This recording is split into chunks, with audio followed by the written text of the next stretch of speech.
যাকে কন্টেন্ট বানিয়েছি তার আজকে জন্মদিন, আজকে গেছে না কালকে গেছে, যাই হোক আজকে যেহেতু ভিডিও এসছে তার আজকে জন্মদিন, তাকে উইশ করবো না তা তো হয় না। হ্যাঁ, আমাদের এপি ব্লগসের প্রিয়ার আজকে জন্মদিন, তো হ্যাপি বার্থডে টু ইউ প্রিয়া। খুব ভালো থাকো, সুস্থ থাকো, সাবধানে থাকো এবং সুন্দর করে ভিডিও করো, এটুকুই চাই। আর তো এইটুকুই। তো প্রিয়ার আজকের ভিডিও, কালকে ভিডিও আসেনি, প্রিয়ার আজকে ভিডিও, জানতাম আজকে একটা ট্রাভেলিং ব্লগ আসবে কিন্তু আসলো না, ওর ট্রাভেলিং ব্লগ আসলো না। ওই বাড়ি থেকে মানে ফ্ল্যাট থেকে শুরু করলো, করে কলকাতায় এসে শেষ করলো, মানে জার্নিটা দেখালো না, কারণ 3 ঘন্টা স্টেশনে বসেছিল। বসে থাকার পরে ট্রেন এসছে, এতটাই লেট ছিল ট্রেনটা। যাই হোক, কোন ট্রেনে এসছে, কী বৃত্তান্ত, কটায় নেমেছে মানে ট্রেনের ট্রাভেলটা একদমই দেখায়নি। কেন দেখায়নি? নিশ্চয়ই কোনো অসুবিধা ছিল তাই দেখায়নি। তো অনেকেই প্রশ্ন করছে উত্তরবঙ্গে এসছে না কোন ট্রেনে এসছে। যাই হোক, যেহেতু তুমি ব্লগিং করো, তোমার দর্শকরা জানতে চায় তুমি ট্রেনে উঠলে ট্রেনের ভেতরে কি খেলে কি করলে, একটুখানি দিতে পারতে, তো দাওনি, সেটা সম্পূর্ণই তোমার ব্যাপার। আর দাওনি জন্য আমার বলার জন্য আমি আছি, আমি বলে গেলাম। তো যাই হোক, আবার বলছি শুভ জন্মদিন, খুব ভালো থেকো। তো আজকেও তোমাকে কিছু কথা না বললেই নয়, আবার বলতে হলো, কন্টেন্ট দিয়েছো আর কন্ট্রোভার্সি তো করবোই, মানে সমালোচনা করবোই। তার সঙ্গে বলবো আজকে আমাদের ময়েরও শরীর খারাপের একটা ভিডিও এসছে, ভীষণ শরীর খারাপ, জ্বর হয়েছে।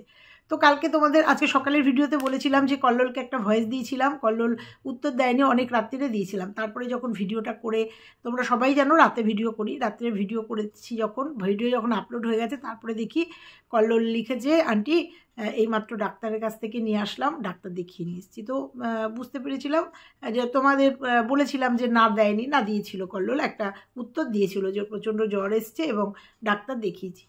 তো যাই হোক, তারপরে ময়ের ভিডিওটাও দেখলাম। আজকে এই মৌ আর প্রিয়া, এই দুজনকে নিয়ে আজকে কিছু বলবো, বিশেষ করে প্রিয়াকে কিছু বলবো। হেয়ালির একটা লিমিট থাকে, ও যেভাবে হেয়ালি করছে, দর্শকদের যেভাবে ও মানে বিভ্রান্ত করছে, স্বাভাবিক। দীর্ঘদিন ধরে, এর আগের যাত্রা থেকে এই যাত্রা পর্যন্ত দীর্ঘদিন ধরে ও একটা বিভ্রান্তির মধ্যে রেখেছে ওর কাছের মানুষগুলোকে। অবশ্যই ওর ভিউয়ার্সরা ওর কাছের মানুষ, আজকে ভিউয়ার্সরা আছে জন্যই আজকে এপি ব্লগসের প্রিয়া। তো চলো আজকে প্রিয়াকে কিছু বলবো, কিন্তু না, অবশ্যই না, নেগেটিভ সুরে কিছু বলবো না। জন্মদিন বলে কথা, জন্মদিনের শুভেচ্ছা যখন দিলাম তখন কিছু বলবো। আর চলো ভেতরে। হ্যালো বন্ধুরা, কেমন আছো তোমরা? নিশ্চয়ই ভালো আছো, আমিও খুব ভালো আছি। প্রথমে একটু মৌকে নিয়ে বলে নিই, তারপরে প্রিয়াকে বলবো। প্রথমে বলি মৌকে, যে তুমি কোচবিহারে দীর্ঘদিন ছিলে, কলকাতায় এসছো, সিজন চেঞ্জ, এই সময় একটু সাবধানে থাকবে। তোমার যা ছটপটানি, যা কাজকর্ম, একটু সাবধানে থাকবে, কারণ তুমি খুব তাড়াতাড়ি একটা জার্নিতে যেতে চলেছো, সেটা সবাই বুঝেছে। আর একটা কথা বলবো, যে এইভাবেই কল্লোল ভিডিও করো, সে 15 মিনিটের ভিডিও হোক, 10 মিনিটের ভিডিও হোক, সুন্দর ভিডিও ব্লগিং, সবাই ময়ের আপডেট চায়। আর আজকে যে আপডেটটা দিয়েছে কল্লোল, এইভাবেই আপডেট দাও, এইভাবে করতে করতে অভ্যস্ত হয়ে যাবে। অভ্যাস করতে হবে না, এই যে যেমন সংসারের কাজ কিচ্ছু করনি কোনো দিন, এখন সংসারের কাজ করতে হচ্ছে, বউ একটা মানে সুখবর দেবে, মার হাতে হাতে মাকে হেল্প করছো, বউকে হেল্প করলেই হয়েছে, মাকে হেল্প করছো, মাও অবাক হয়ে যাচ্ছে। আমার বড় ছেলে যে 1 গ্লাস জল গড়িয়ে খেত না, মানে এটা একটা কথার কথা, সেই বড় ছেলে আমার কাজ করছে, ভালো লাগছে না? দারুণ লাগছে, মা ছেলে মিলে কাজ করছে, বউ বিছানায়, সুন্দর লাগছে ব্লগিংগুলো। এইগুলো হচ্ছে আসল ব্লগিং, যে একজন মানে একটা অসুস্থ বা একটা সমস্যার সমাধান করতে চলেছে, তার জন্য বাড়ির যে আরও বাদবাকি সদস্যরা কীভাবে তার পাশে রয়েছে। ময়ের বাবা মা আত্মীয় স্বজন কেউ নেই এদেশে, তবুও কি সুন্দরভাবে, খারাপ লাগছিল যখন খুব জ্বর এসেছিলো না, একটু করে কাতরাচ্ছিল, খারাপ লাগছিলো। যাই হোক, মেয়েরা এই সময় একটু মাকে চায়, মার সান্নিধ্য চায়। দেখলাম যে শাশুড়ি আর এই রকম স্বামী যদি কাছে থাকে, ভাবো তো, এই শাশুড়িকেও তোমরা তো অন্য একটা রূপে দেখেছিলে, কিন্তু সেই শাশুড়ি দেখেছো কি সুন্দরভাবে মানে সংসার, সন্তান, মানে ছেলের বউকে কী করে মানে সামলাচ্ছে। সত্যি ভালো লাগছে, ওনার স্বতঃস্ফূর্তটাও অনেক বেড়ে গেছে, বডি ল্যাঙ্গুয়েজটাও অনেক সুন্দর হয়ে গেছে। তোমরা দেখেছো? আমি অন্তত ভেবেছিলাম প্রথমে, শুনি ফ্ল্যাটে গিয়ে কী করে নিজেকে অ্যাডজাস্ট করবেন, এইরকম গ্রামের বাড়িতে থেকে ঘুরে ফিরে খাওয়া মানুষ কি করে ফ্ল্যাটে থাকবেন, কিন্তু না, আমাদের পুরো মানে পরিবর্তন করে দিয়েছে আমাদের ধারণাটা। কত সুন্দরভাবে অ্যাডজাস্ট করে উনি ফ্ল্যাটে রয়েছে, পুজো আচ্চা সবটা করছে, মনে হচ্ছে না যে মানে কত সুন্দরভাবে অ্যাডজাস্ট হয়ে গেছে। এটাই সংসার, আর এটা ছাড়তে হয় শাশুড়িদের। বউ মনেই করেন ওটা উনার সংসার, আর উনিও জানেন ওটা উনার সংসার, উনার সংসারে ছেলের বউ আছে। এইটা যখন সমস্ত বউরা ভেবে নেবে না, বুঝে যাবে, তখন সেই সংসারে কোনো অসুবিধাই হয় না। তো যাই হোক মৌ, তোমাকে একটা কথা বলবো, এইবার জ্বরটা তো যাচ্ছে আসছে, ভাইরাল ফিভার কমে যাবে, টেস্টগুলো দিয়েছে।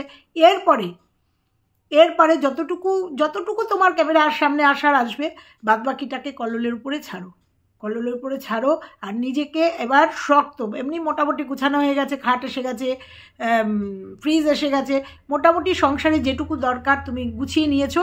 এইবার শাশুড়ি আর বর সংসার করবে, আর তুমি রানী হয়ে বসে থাকবে খাটের ওপরে, ঠিক আছে? খুব তাড়াতাড়ি আমরা তোমার একটা শুভ খবর পেতে চাই, খুব তাড়াতাড়ি তুমি সাকসেস হও, খুব তাড়াতাড়ি তুমি মা ডাক শোনো, আমাদের কল্লোল বাবা ডাক শুনুক, আর ওই যে ঠাম্মি ডাক শুনুক খুব তাড়াতাড়ি, এটা আমরা কামনা করি। তো চলো, এইটুকু শুভকামনা থাকলো তোমাদের জন্য। আবার বললাম কল্লোল, এইভাবে কিন্তু ভিডিও, তোমার প্রত্যেক দিনের ভিডিও চাই, প্রত্যেক দিনের মেয়ের আপডেট চাই, নাহলেই কিন্তু কান মুলে দেবো। তো এবার আসি প্রিয়ার কথা। প্রিয়াও অসুস্থ। এই মেয়ে দুটোকে না, আরও সবাইকে ভালোবাসি, কিন্তু এই মেয়ে দুটোকে স্পেশাল ভালোবাসি। কিন্তু যখনই বদমাইশি দেখি তখনই বলতে আসি। তো প্রিয়ার ভিডিও আজকে এসছে, প্রিয়ার জন্মদিনের ভিডিও। সত্যি কথা, জন্মদিনের দিন এরকম একটা দিন হলে পরে খারাপ লাগে, কারণ এরা বড় ব্লগার, বাড়িতে একটু সেলিব্রেট হবে, এর আগে দেখেছি সেলিব্রেট হতে। তো বাচ্চাটাকে নিয়ে এসছে, খুব প্রবলেম, এটা একদম বাস্তব কথা। আয়ুষকে যদি ও দিম্মার কাছে রেখে আসতো না, খুব ভালো হতো, ছেলেটা সেফ থাকতো। তারপরে এই যে ওয়েদার চেঞ্জ, কলকাতার একটু গরম আর কোচবিহারের ঠান্ডা, বাচ্চাটা ঠান্ডা গরম লেগে গেলে মুশকিল আছে। তারপরেও প্রিয়া অসুস্থ, যদি অভিজিৎ প্রিয়ার দিকে ধ্যান দেয়, বাচ্চাটার দিকে একটা ডিউটি তো থাকেই, খাওয়ানো, চান করানো, ওকে রেডি করা, ওর সঙ্গে সময় দেওয়া একটা থাকেই। তো যাই হোক, বায়না করেছে। আর মায়েরা, বিশেষ করে মায়েরা সব সময় চায় তার সন্তানটাকে বগল দাবাই করে সব জায়গায় নিয়ে যায়। তো দেখলাম প্রিয়ার, একটা কথাই বলবো, প্রিয়া এখনও হেয়ালি করছো, এখনও বলতে পারতে তোমার কি হয়েছে। মোটামুটি সবাই বুঝে গেছে যে তোমার কি হয়েছে। আর তুমি যে ইঞ্জেকশনটা নিয়েছো, তুমি বলেছিলে তোমার কিছু টেস্ট করতে হবে, তুমি ভিডিওতে বলেছিলে মনে করো, যে তোমার কিছু টেস্ট করার জন্য তোমাকে কলকাতায় যেতে হবে। তুমি বলেছিলে যে আমার আগের টেস্টগুলো সাকসেসফুল না, বা কিছু একটা প্রবলেম হয়েছে জন্য তোমাকে আবার টেস্ট করাতে যেতে হবে। কিন্তু তুমি কি দেখালে? তুমি দেখালে তোমার ইঞ্জেকশন নিতে আসতে হয়েছে, এবং সেই ইঞ্জেকশনটা হাতেও না, পায়েও না, বিশেষ একটা জায়গায়, নয় পেটে নয় জরায়ুতে। আমার মনে হয় পেটেই, তোমার লাস্ট শোনা হলো যে পেটে ইঞ্জেকশন নিয়েছো জন্য পেটে ব্যথা করছে।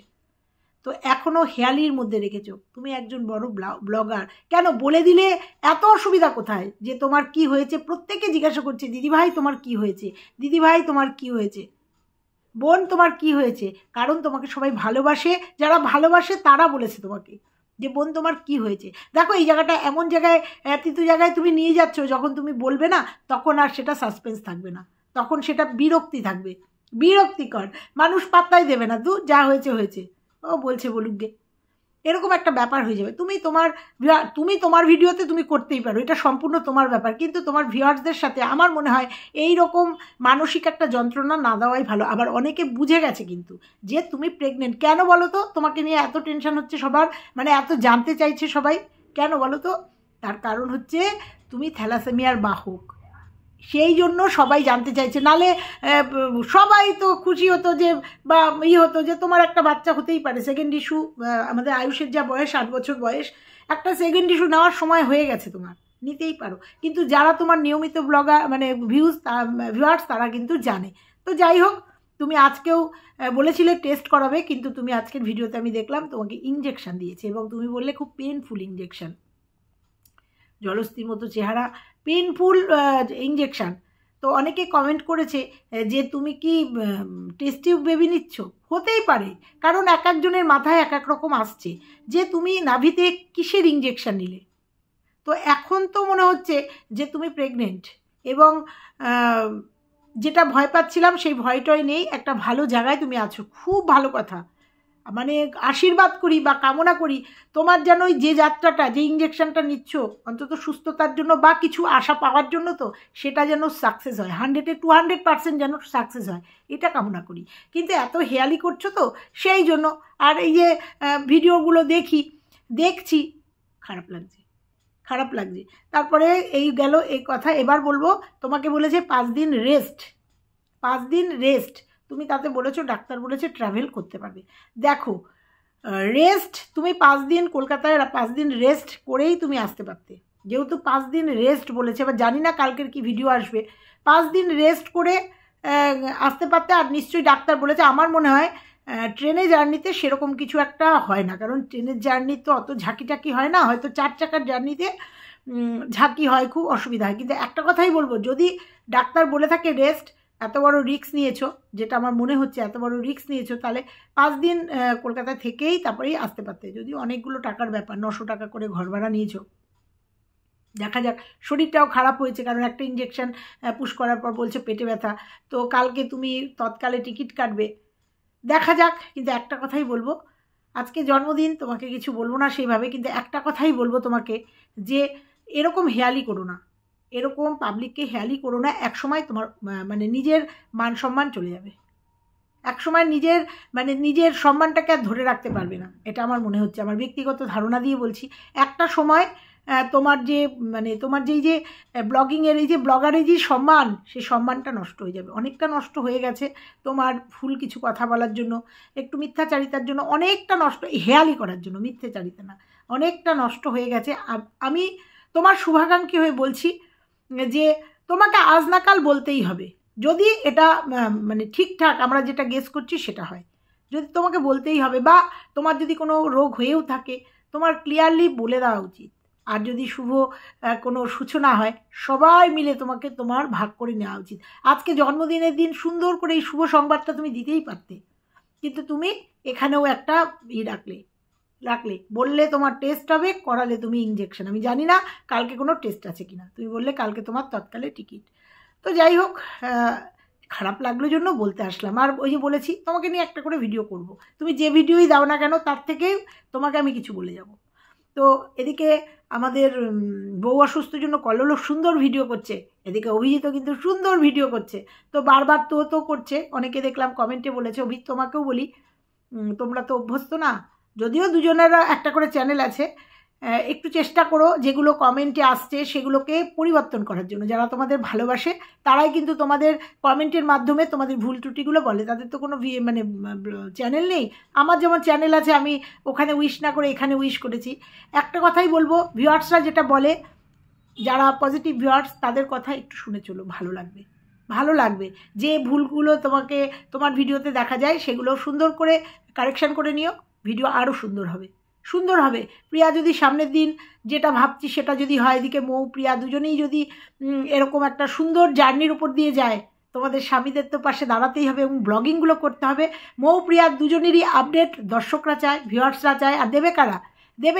দেবে তুমি আর কল্লোল, এরা দুজন আমাদের কাছে তুলে ধরবে মৌ আর প্রিয়ার সামনের দিনের জার্নি। তোমার নয় আয়ুষ আছে, খুব সুন্দর করে আয়ুষ কিন্তু ভিডিও করা শিখে গেছে, বুঝতে পেরে গেছি কিন্তু যে তোমাদের কিছুটা টাইম আয়ুষ ভিডিও ধরেছে, মানে ক্যামেরা ধরেছে, বুঝতে পেরেছি। আয়ুষও কিন্তু ব্লগার হতে চলেছে সামনের দিনে, খুব সুন্দর বোঝে কিন্তু কোথায় কি বলতে হবে, কতটা বলতে হবে। এই আয়ুষ, কলকাতায় ভূত আছে, ভূত গ্রামে থাকে, কলকাতা শহরে থাকে না, বলছে রাত্রি হলেই তো ভূত আসবে। ভূত কলকাতায় থাকে না, গাড়ি ঘোড়ার আওয়াজে ভূত পালিয়ে যায়। ভূত আছে তো দিম্মার ওই বাঁশবাগানে, আমাদের এখানে ভূত নেই।